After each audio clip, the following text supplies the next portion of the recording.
E-L-O-E-J,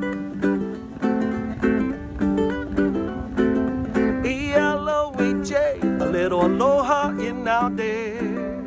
Spread a little aloha around the world at breakfast with Bob. Thank you, Poncho Man. Welcome again to Breakfast with Bob. Not quite Kona edition. We're brought to you by Master Spas, biostarks.com, as Fuels, Hoka, Form Smart Swim Goggles, Quintana Roo, Zoot, and of course, our Challenged Athletes Foundation. Our next guest, I don't know, two-time Olympian, five-time Ironman World Champion, five-time Ironman 70.3 World Champion, the only person on the planet with 10 Ironman World Championship titles. Daniela Ryf joins us. Daniela, how are you? Hi, Bob. Thanks for having me. Yeah, I'm good. Just back from training and kind of finding my way back into it. Yeah.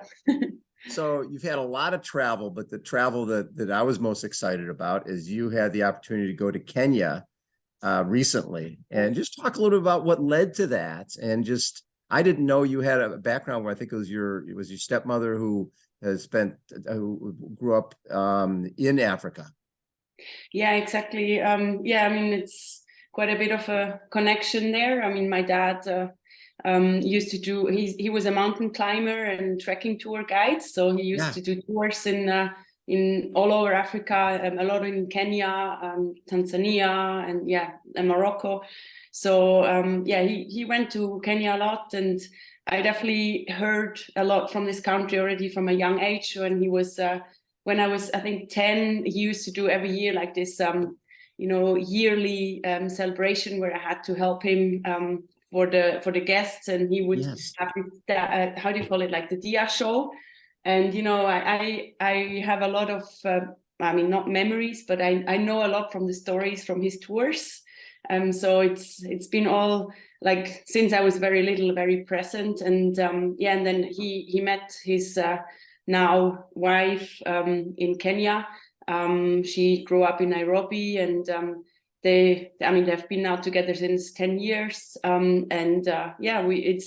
It's a connection that's been building up, and I think it was about time that I could finally visit the country I heard so much about. And it was actually also a little bit of a sad story how we came up that we need to visit. It was, I think, 3 years ago, pretty much now, where my dad had a bad accident, and it all happened actually where we went back to. And he was there with my stepmom. We had to fly him back to the Swiss hospitals because they couldn't treat him. And it's all been, then after that, Corona came, and also my stepmom could never go back. And so it was the first time we went back since this accident happened, and that I could join, or my family and my sister could join our stepmom. It was very, very nice, and it was a great trip. And I think we could also have a big purpose. It was a little bit, that's how it started, because it was all these things happening. We said, okay, what can we do? What can we give back to Kenya? And that's where my stepmom, she told me about these projects last year, like last summer, and we sat together, and we that's where I started to support 2 women in Nairobi, and I just was in contact with them for a while now. And of course, we wanted to see what they did and what they do every day, and it was really amazing to see and to visit that project. These 2 projects we've been working with. And so it's quite an emotional trip, and also a very special moment to go to a country which means so much to my dad. So what are the projects that you're working on down there or helping support? It's two projects. So it's one, it's a woman. She is helping kids. So she's helping neglected and abused kids, and she hosts them in her house. There are about 30 kids, and it's quite amazing. Like she's actually had a bad accident herself. She's paralyzed, so she can't walk, but she's helping 30 kids, and it's quite inspiring to see. And they live all in a very, very small surrounding. They have pretty much 2 sleeping rooms, so 15 of them pretty much sleep in one room. And to see them, to visit them, and see where, you know, back then we actually the money we donated went into building some rooms. So we could visit the rooms and see how they build it, and that's so very soon that they will have a bit more space to live. And that was a very emotional project. And then the other one is also just as amazing. It's a woman. She's helping kids from the slums, also in Nairobi, with food. So she's cooking for them pretty much all the lunches. And we visited that one of the lunches. We could help them, you know, cook. And it's very inspiring what she does. She feeds about 500 kids every day. Oh my God. You know, it's like when you count how much, I mean, these kids, they sometimes don't eat at all in 1 or 2 days because they're so poor. And if you see like one lunch, it lasts them for 1 day and it costs $1. It's just really crazy if you can see how much you can make of a difference if you give them a bit of money, and you can feed quite a lot of kids for quite a lot of time. And to meet them was actually, I was quite, you know, scared to see how I was expecting a very sad visit. And to be honest, I actually haven't posted about it, but I want to share like really these stories. And it was actually one of the most emotional visits I've ever had. It was very cheerful. The kids were just so happy that they had, they had 2 meals in that day, and they were just celebrating it. And it was really amazing to see. And we could have some dances together, and they were just super grateful. And it was a very amazing day. What a cool experience. It's funny, I was talking to Vincent Luis a couple of years ago, and you know, he was ready to quit the sport, and he went to a running camp in probably in Kenya, and just really changed his perspective. It made him realize how lucky he was to travel the world and be a professional athlete. And really his career has gone straight up since then, and covering a lot of the runners, American runners who went over to Kenya to be in running camps and would be running with other runners who were running barefoot, and they're running 3 times a day. And they learned a lot from working with the Kenyan athletes. They learned that in the US or in other parts of the world, when you think recovery, you're going shopping or you're doing email or you're doing social media. If you're a Kenyan runner, recovery is laying down and watching the clouds go by, real recovery. And they incorporated that, and actually it made them better at what they do. What did you take away from this experience that will be helpful for you moving forward? Definitely being grateful is one of the experiences you can definitely learn from them. I mean, in general, all the Kenyans I met so far were very grateful, but also they celebrate life. It's actually, they're very, very funny people. Also they sing a lot, they dance a lot, and I think you can really tell it makes them happy. Maybe it also kind of is a way to forget the circumstances sometime.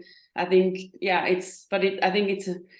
have to kind of look at the positive side. And if you have we really visited very bad conditions in slums where they really some kids didn't know if they're going to have some meal today. And this is, I think, another whole level where you just realize how spoiled you are. Actually, it's not even lucky, it's just spoiled. And I think it definitely made me very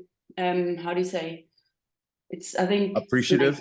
I was thinking a lot. In the end, mainly I just trying to find ways how to keep helping them and being involved, because it's something that really gave me a lot as well. I think it was for me it was very inspiring. This I think in the end it doesn't matter really how much you have, but I could feel like for example the first visit where we visited, the love I felt in this house was really nice, and it was not like you felt bad for them. They were actually really happy. And I think that's really, it's amazing to see how they're grateful. And I think once you give a kid love and a little bit of stability, that's already, it's the first step to have, to grow up. And I think, it's definitely to give love to other people, and just, some of the, some of the kids just wanted to have a hug, and we just hugged everyone and had like high fives, and it made them so happy. And also just, when we were crossing streets, with the car, I could see like the kids, they all waved to us. They were just happy to see. I mean, we were, of course, it was pretty obvious that we're tourists, because it's hard to hide when as a tourist. I mean, and it's, they just were very open to to contact and be open to meet people. And then we would receive a lot of waves and hugs on the streets as well, which was very amazing. That is so cool. It's funny too, because I think when you look at Nicola Spirig and with her charity, and with Alistair Brownlee, a lot of the athletes realize that you have a platform, and it allows you to support other people and give back to people who may be a little who are struggling or a little more unfortunate. And a lot of times what that does is, we're in sort of a sport that can be considered a little selfish. We ride, we run, we swim, we get massage and all that type of stuff. But then when you're giving back, it makes you realize that, wait, there's a bigger role here. So what you're doing by supporting these groups in Kenya, that doesn't just help them, it helps you as well, because you realize there's a bigger purpose to what you're doing. Yeah, definitely. I mean, giving back is one of the nicest things that that can happen, or that you can do, because I think definitely, like you said, if you have a platform, it's really nice to do something that goes beyond just winning something. I mean, winning means a lot, but it fulfills you in a very different way if you can give back. And I mean, I've been working with the triathletes here in my region with the TLS, which it's nice to see the young athletes coming along and helping young talents. And then I'm working with Laureus, with supporting youth. Yes. And we're talking on a project in part of the nutrition, which I love to use my knowledge, and I think it's nice to to build up something, and also try to make something that can change someone else's lives. And I think now with this Kenya experience, I definitely on a personal side, I definitely will keep going, but I'm trying to already find ways. I'm pretty sure I'll go back next year, and then maybe I'll invite some friends, and we do something bigger to also help. I think the more we bring together, the more can help. And there, it's very immense how you can do with just a few $1,000s. You can really change a lot of kids' lives, and that's really something that's it's great to see. And I think it's also that visit. It's like just seeing other cultures, seeing other ways to live. I mean, the cuisine from Kenya is absolutely amazing. I was, it's kind of a mixture between, I would say, a lot of Indian influences, but also Morocco, I think Arabic influence, and lots of seafood. So it's very great to also, how do you say, find different cultures and learn from them what they do. And it's great. When we used to have all the top Kenyans would come over to the US, and they would run, our company used to own the rock and roll marathons, and we'd get all the top Kenyans would come to run, San Diego Rock and Roll Marathon. And the night before the race, the Kenyans would cook for everybody. Food was unbelievable. They have the best stews, that's really, really good spices. Yeah, it was so cool. So when you look back, transitioning to triathlon a little bit, when you look back at the season, you had, 3 wins, and you got a second in Dubai and then an 8th in Kona. But I think that was since 2014, you've led off the bike every year in Kona, I think, except for 19, if I'm not mistaken. Right. So that was pretty cool because you made up 2.5 minutes in not that much ground to cover at the end of the bike ride to come in the transition first. Was that important to you to be first in the transition? It's actually funny. I haven't thought about the race for quite a while, so it's I feel very away from triathlon. I mean, I'm back into training, but Yeah, haven't really. I mean, I'm planning the races next year, but I kind of I didn't really, I left it behind quite quickly.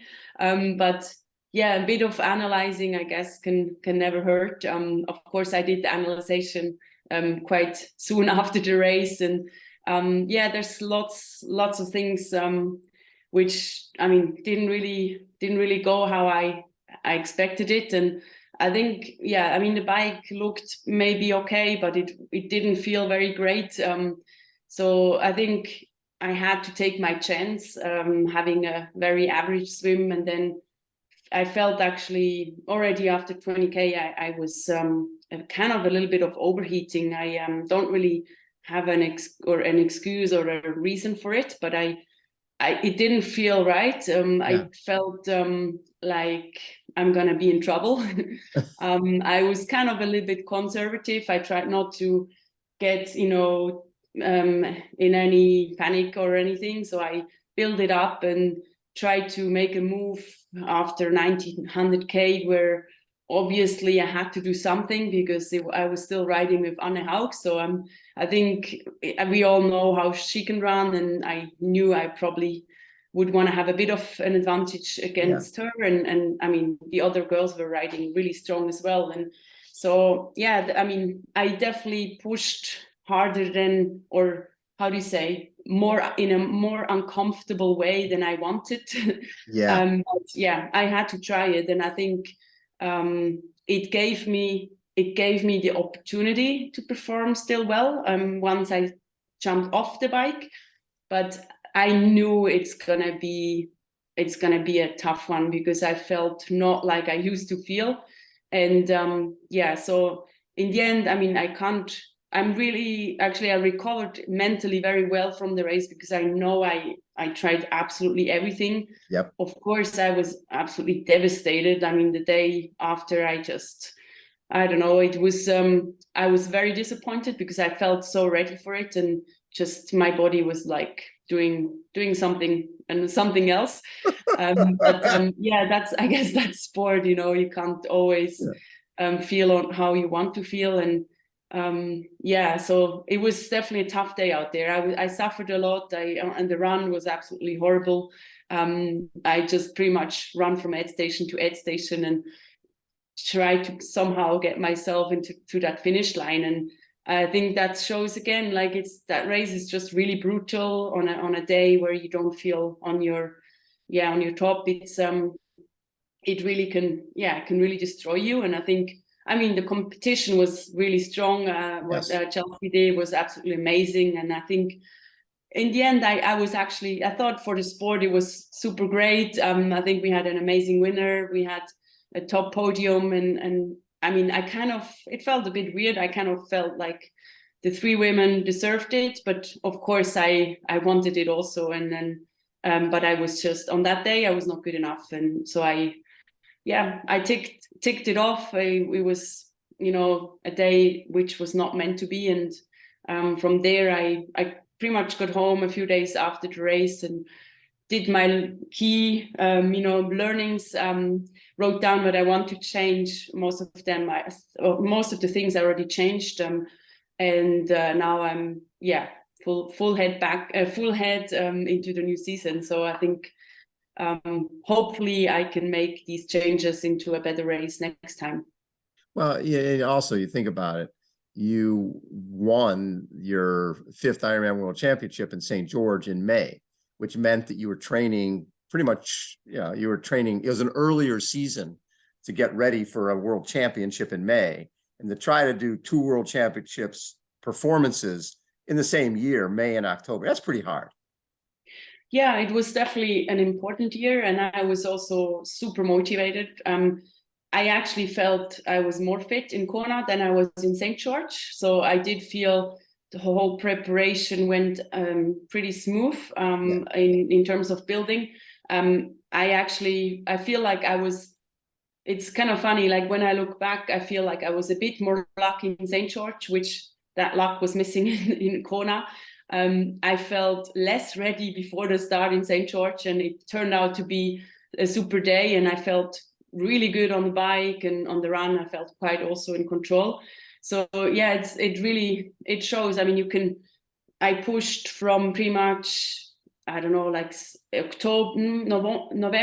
early November last year to pretty much Kona October. So it was a long year, but it didn't feel like it was, like I just had pretty much two main races. I put all my focus for these two races, and one of them went wonderful. I mean, I think that emotional hype I had in St. George is a moment I'll never forget. I think it was really, I felt very rewarded. It felt like a huge reward for 2.5 years, and being able to get that title back after such a long time, with also having, we all know lots of disappointment with cancelled races and everything.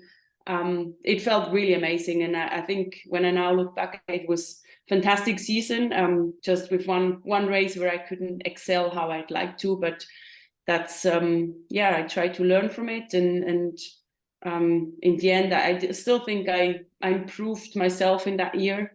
Learned quite a lot from trying to be a little bit more patient, being, I think it's not just performance, it's also as an athlete, I still have the challenge on myself to grow and to deal with, with difficult situation. I try to grow on it. If something doesn't go to plan, I try to, not freak out. And I think it was actually the first time coming home from Kona where I came home in 2019.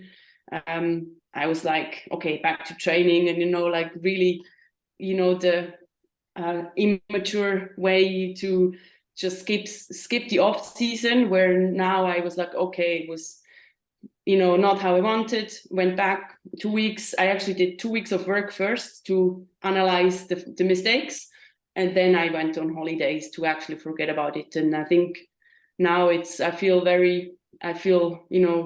back as a like a reset, and computer is, it's actually still building. I'm not fully in there yet, but it takes time. I took quite a bit of time off, and but it feels like all the body is definitely recovered, which is I think is an important thing, because I was also sick a bit in the off season with Corona and everything, so took enough time and tried not to rush it back.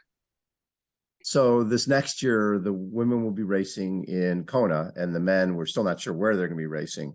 Do you like the idea of the men racing separately than the women, or does it matter?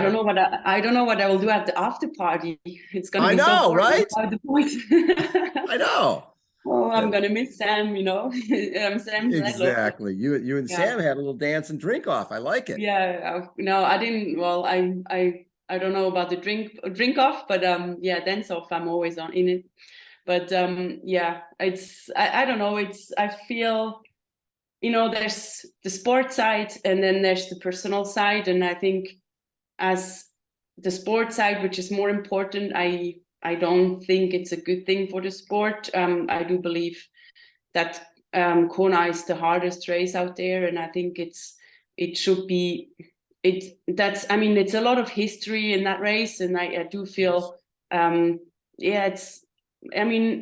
can tell only from Switzerland that no one really cared about St. George. They don't know that, it's Hawaii.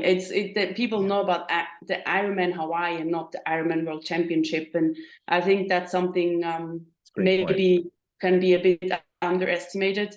But I feel like the Ironman Hawaii is very famous, and I think there's a reason for it, because the race is so brutal, and it's just a lot of history, which I believe we should also respect. And I think it's the little, how do you say, it's the core of our sport, and I think it's a wonderful thing. It's our signature event. It is the event. Exactly.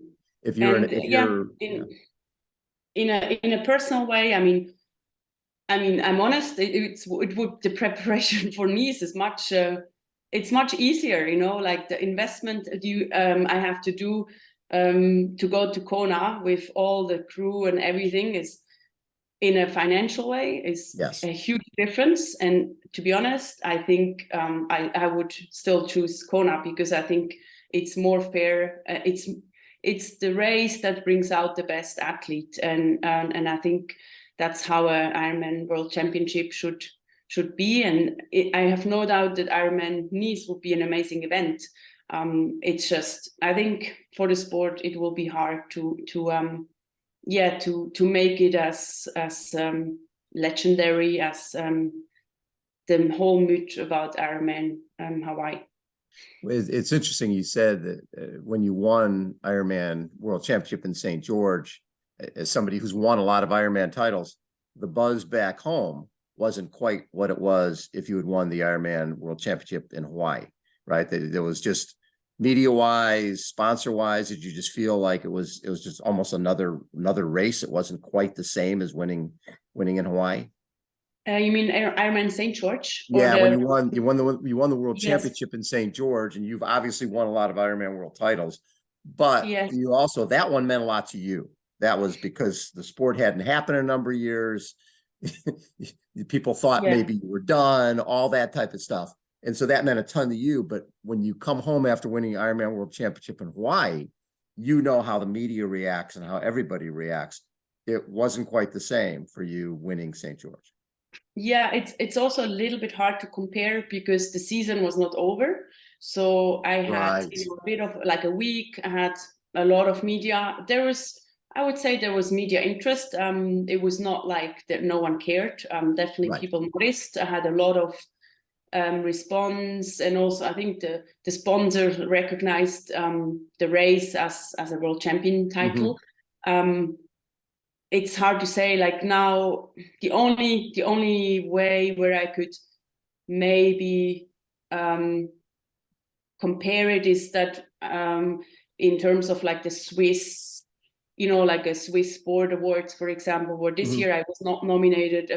Normally, if I win Kona, I would be nominated.